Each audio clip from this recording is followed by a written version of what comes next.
This is a moment of history that is a moment of truth. If we don't stand tall right now, we are all going to be in trouble. We are labor and we stand tall and we demand respect. This was a speech delivered by Fran Drescher, who is the current SAG-AFTRA union president. In this speech, she was rallying Hollywood actors and other performers to join the writers in a strike action, where they are demanding better wages that take into account new technology such as streaming services, as well as the implementation of rules and regulations around the use of artificial intelligence in entertainment. Welcome back to our channel. In light of this recent Hollywood strike, we thought it would be a good time to look into strikes and how they can shape and impact public policy. So, let's dive right in. Let's start by defining what a strike is. A strike is a work stoppage by a group of employees and other stakeholders within the workforce in order to force their employer to meet their demands.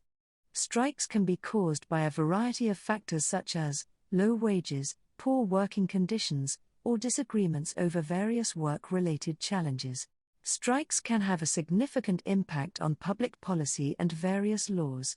Here are 5 ways work strikes and protest can change laws and government policy. Number 1. Public pressure. Strikes and protests can put public pressure on governments and businesses to change their policies. When people see large numbers of people taking to the streets or refusing to work, it can make it difficult for governments and businesses to ignore their demands. 2. Media attention.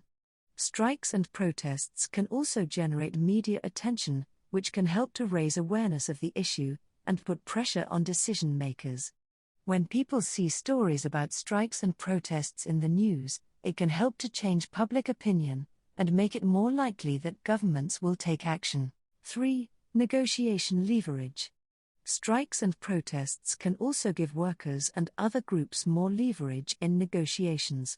When people are willing to take action, it can make it more likely that they will be able to get what they want. 4. Legislative change. Strikes and protests can also lead to legislative changes. When people make their voices heard, it can put pressure on governments to pass laws that address their concerns. And number 5, social change. Strikes and protests can also lead to broader social change. When people come together to fight for a common cause, it can help to create a more just and equitable society.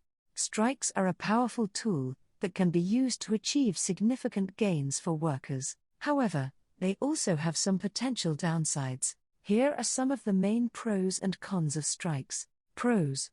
Strikes can help to improve wages and working conditions for workers. Strikes can also help to protect workers' rights and workers' safety. Strikes can be used to raise awareness of important issues and put pressure on decision makers. Strikes can help to build solidarity among workers and other groups. Cons. Strikes can disrupt businesses and services, which can inconvenience customers and other members of the public. Strikes can lead to job losses, as businesses may be forced to lay off workers if they are unable to operate during a strike. Strikes can be costly for workers, as they may lose wages during the protest. Strikes can be divisive, as they can pit workers against employers and other groups. In the next section, we'll conclude by discussing the future of strikes and touch on the debate of whether strikes are good or bad. But before that, please make sure that you check out our other videos on public administration under this channel. And don't forget to like this video and subscribe for more content. In conclusion, strikes can have a significant impact on public policy.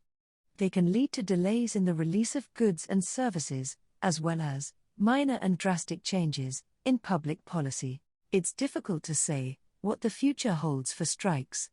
On the one hand, the increasing use of technology is making it easier for employers to replace striking workers.